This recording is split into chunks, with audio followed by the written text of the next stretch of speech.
महाराज आपकी करी गई प्रार्थना मेरा देव अधिदेव महादेव उसको सुनता है, स्वीकार करता है, हृदय से स्वीकार करता है। कभी ये जो बेलपत्र होती है ना, आप लोग समझना भाई हो, जितने लोग दिल से कथा सुनने आए हो वो दिल से सुनिएगा, समझिएगा। कभी हृदय चित्त में अगर आ जाए, चंदन हाथ में लेकर केवल इस भाग को पकड़कर भी अगर आप देवाधिदेव महादेव को बेलपत्र समर्पित कर रहे हो, तीन तिथियों का स्मरण करिए जरा, ठीक है। पहला शिवरात्रि हर महीने आती है, प्रत्येक महीने शिवरात्रि आती है। दूसरा सोमवार की अष्टमी हर महीने नहीं आती, साल में 3 या 4 आती है। और तीसरा प्रदोष, ये हर महीने आता है।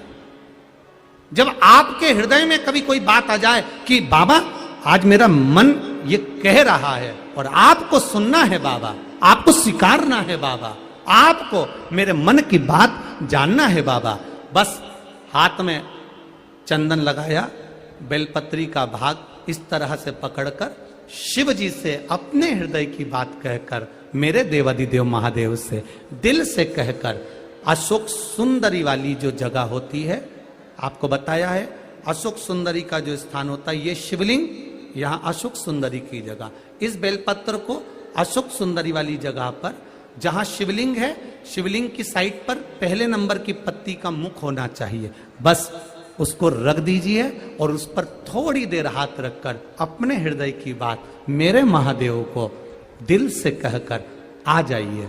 अगली सोमवार की अष्टमी या अगला प्रदोष या अगली शिवरात्रि जब आती है, मेरा महादेव आपकी मनोकामना का भाव पूर्ण करता है। ये शिव तत्व है, इसको औघड़ी कहते हैं, औघड़ी। वो हृदय चित्त को धारण करने वाला, आनंद को समाहित करने वाला शिव तत्व। स्मरण करते हैं तो भगवान हमारे पर कृपा दृष्टि करता, क्यों नहीं करता। कछुई अंडा देने के बाद उसके पास में 8 महीना 7 महीना 6 महीना 5 महीना 4 महीना नहीं जाती, याद करती रहती है तो भी अंडा पक जाता है, तो भी अंडा पक जाता है। फिर गुरुजी आप कहते हो कि भगवान पर दृष्टि रखो, भगवान के चरणों पर दृष्टि रखो, तो क्या हम भगवान का दर्शन करते हैं, दृष्टि रखते हैं तो भी हमारा कल्याण हो जाता है? क्यों नहीं होता, क्यों नहीं होता?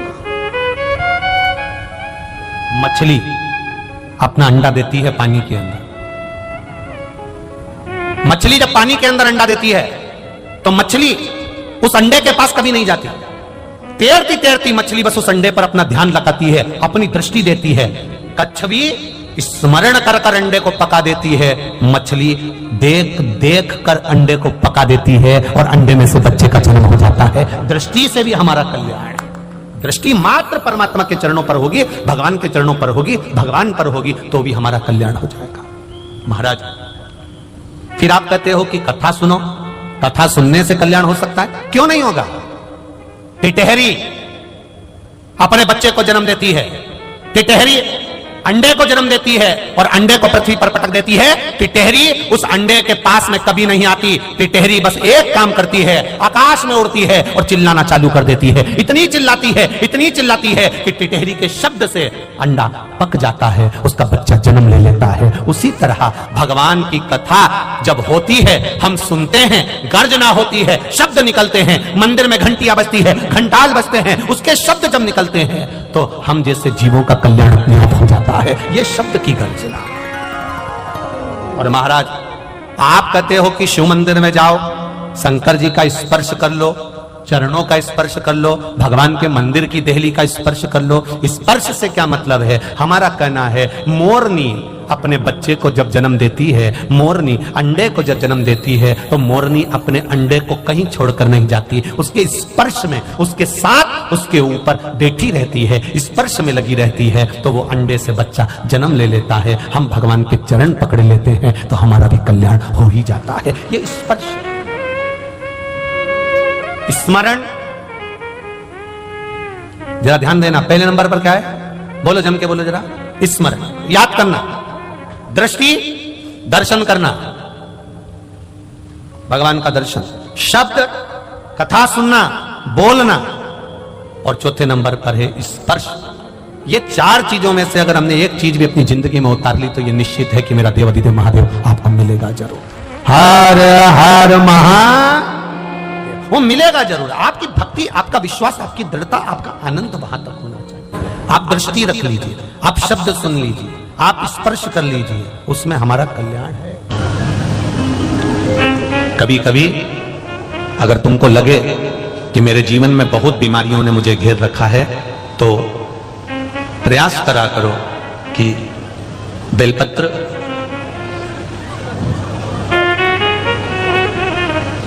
जो ये बेलपत्र होती है, इस बेलपत्र की जो ये डंडी होती है, इस बेलपत्र को अशोक सुंदरी वाली जो जगह होती है वहां पर इसका चढ़ाकर डंडी का जो भाग है वो शिवलिंग की ओर हो जाए, और यहीं से जल चढ़ाते चढ़ाते चढ़ाते चढ़ाते अशोक सुंदरी से जल चढ़ाते चढ़ाते ओमकार जैसा, ओमकार जब हम अशोक सुंदरी से चालू करेंगे तो वो जल पहले गणेश जी के पास जाएगा, फिर वापिस अशोक सुंदरी पास आएगा, अशोक सुंदरी से कार्तिकेय के पास जाएगा, कार्तिकेय से महादेव के पास जाएगा। ऐसा ओमकार जैसा जल, जब तुम्हें लगे कि बीमारी बहुत घेर रखी है और बहुत बीमारी ने घेर लिया, कोई किडनी, कोई लीवर, कोई बहुत शरीर में कष्ट, कोई रोग बीमारी, या कहीं तुमको ऐसा लग रहा है कि मेरा गर्भ 20 साल हो गए, 22 साल हो गए, संतान नहीं, तब भी इस प्रयोग को जरूर करिएगा, जिसको 12 मासिक शिवरात्रि कहते हैं।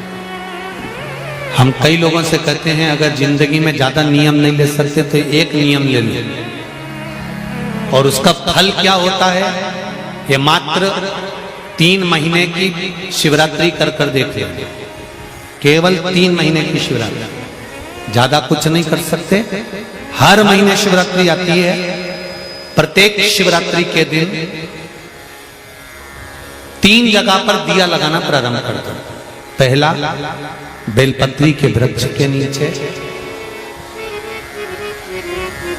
दूसरा शंकर भगवान के मंदिर पर, तीसरा आंवले के वृक्ष के नीचे।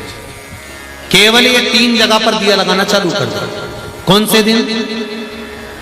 हर महीने की जो शिवरात्रि आती है, मासिक शिवरात्रि जो आती है, आप 12 महीने का नियम बनाओ कि मैं 12 महीने की शिवरात्रि का व्रत करूं ना करूं। मैं शंकर के मंदिर में 12 महीने जो शिवरात्रि आती है उस शिवरात्रि का नियम लेती हूं कि शिवरात्रि के दिन मैं दिया लगाने 3 जगह पर जाऊंगी। पहला, बोलते जाओ जम के, बेलपत्री के नीचे, दूसरा शंकर भगवान के मंदिर में या शिव मंदिर की चौखट पर, तीसरा आंवले के वृक्ष के नीचे। ये 3 जगह पर आप प्रणाम कर कर, झोली पसार कर बाबा देवाधिदेव महादेव, माता लक्ष्मी और पार्वती के नाम से दिया लगाना प्रारंभ कर दीजिए। 3 महीने की शिवरात्रि पूरी हो, ये निश्चित है अगला पत्र आपका इस जगह पर मिलेगा कि बाबा ने मेरा ये कार्य किया।